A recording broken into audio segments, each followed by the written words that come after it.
আমি আজকে স্পষ্ট করেছি যে এই ধরনের কোনো সম্পত্তি বা তাদের বর্ণনা মতে, পত্রিকায় প্রকাশিত সংবাদের বর্ণনা মতে এই ধরনের কোনো সম্পত্তি যেগুলো বলেছি আমাদের নাই। যদি কেউ প্রমাণ করতে পারেন তাহলে আমার এবং আমার পরিবার হাসিমুখে সেই ব্যক্তিকে বা সেই গ্রুপকে আমরা সেই সম্পত্তি বিনা পয়সা লিখে দেব। র্যাবের সাবেক মহাপরিচালক বেনজির আহমেদ পুলিশ মহাপরিদর্শক ও র্যাব মহাপরিচালক থাকাকালীন অবস্থায় নামে বেনামে হাজার হাজার কোটি টাকার স্থাবর সম্পত্তি কেনেন তিনি। তার ক্রয় তালিকায় থাকা সম্পদের মধ্যে রয়েছে হোটেল, রিসোর্ট, জমি, খামার, ইকো পার্ক, কান্ট্রি ক্লাব থেকে শুরু করে গরুর খামার পর্যন্ত। আইজিপি এবং মহাপরিচালক থাকা অবস্থায় তিনি কি পরিমাণ জায়গা কিনেছেন এখন পর্যন্ত তার সব তথ্য নেই খোদ তদন্তকারী সংস্থাগুলোর কাছেও। বাংলাদেশ ব্যাংকের সাবেক ডেপুটি গভর্নর এসকে সুর দুর্নীতির দায়ে তাকে গ্রেফতার করা হয়েছে। আলোচিত পিকে হালদারের আর্থিক কেলেঙ্কারিতে নাম আসায় ২০২২ সালে এসকে সুরের বিরুদ্ধে অনুসন্ধান শুরু করে দুদক। ডেপুটি গভর্নর থাকাকালে আলোচিত এনআরবি গ্লোবাল ব্যাংকের সাবেক ব্যবস্থাপনা পরিচালক প্রশান্ত কুমার হালদার বা পিকে হালদারের ঋণ কেলেঙ্কারির ঘটনায় সহযোগিতা করা ও অনৈতিক সুবিধা নেওয়ার অভিযোগ রয়েছে এসকে সুরের বিরুদ্ধে। সম্প্রতি আলোচনায় এসেছে গণপূর্তের ১২ প্রকৌশলীর বিভিন্ন দুর্নীতির খবর। অধিদপ্তরের অনেক সাবেক ও বর্তমান প্রকৌশলীর বিপুল পরিমাণ সম্পদের তথ্য পেয়েছে দুদক।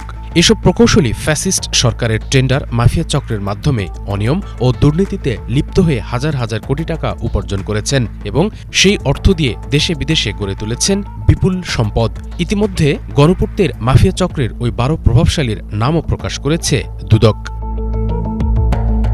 এদিকে ৭০ কোটি টাকার অবৈধ সম্পদ ও ২৩২ কোটি টাকার বেশি সন্দেহজনক লেনদেনের অভিযোগে মাদারীপুর ১ আসনের সাবেক এমপি ও চিফ হুইপ নূরে আলম চৌধুরী ও তার স্ত্রীর বিরুদ্ধে মামলা করেছে দুদক। পারভিন চৌধুরী তার স্বামী নূরে আলম চৌধুরী পাবলিক সার্ভেন্ট হিসাবে দায়িত্ব পালনকালে অসৎ উদ্দেশ্যে ক্ষমতার অপব্যবহার করে স্বামীর প্রভাব ও আর্থিক সহায়তায় ১৩,৮১,০০,০০০ টাকারও বেশি মূল্যের জ্ঞাত আয়ের উৎসের সাথে অসঙ্গতিপূর্ণ সম্পদের মালিকানা অর্জনপূর্বক বুক দখলে রাখার অপরাধ অনুসন্ধানকালে প্রমাণিত হয়েছে।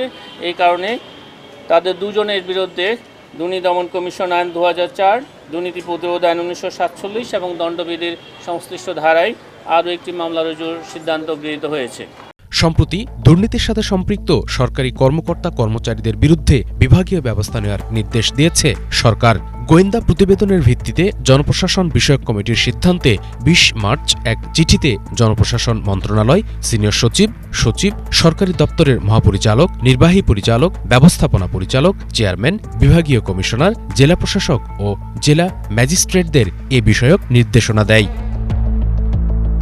চিঠিতে বলা হয়, মন্ত্রণালয়, বিভাগ এবং আওতাধীন দপ্তরে কর্মরত কর্মকর্তা ও কর্মচারীদের মধ্যে যাদের বিষয়ে জনমনে দুর্নীতিবাজ মর্মে ব্যাপক ধারণা রয়েছে, গোয়েন্দা প্রতিবেদনের ভিত্তিতে তাদের বিরুদ্ধে বিভাগীয় ব্যবস্থা গ্রহণ করার জন্য অনুরোধ করা হল। বিভাগীয় কমিশনার, জেলা প্রশাসক, যুগ্ম সচিব ও ওপরের স্তরের কর্মকর্তাদের নিয়োগ, বদলি ও শৃঙ্খলা সংক্রান্ত পরামর্শ দিতে অর্থ উপদেষ্টা সালেহুদ্দিন আহমেদকে সভাপতি করে গত ৮ জানুয়ারি জনপ্রশাসন বিষয়ক এই কমিটি গঠন করে সরকার। Bangla vision news desk.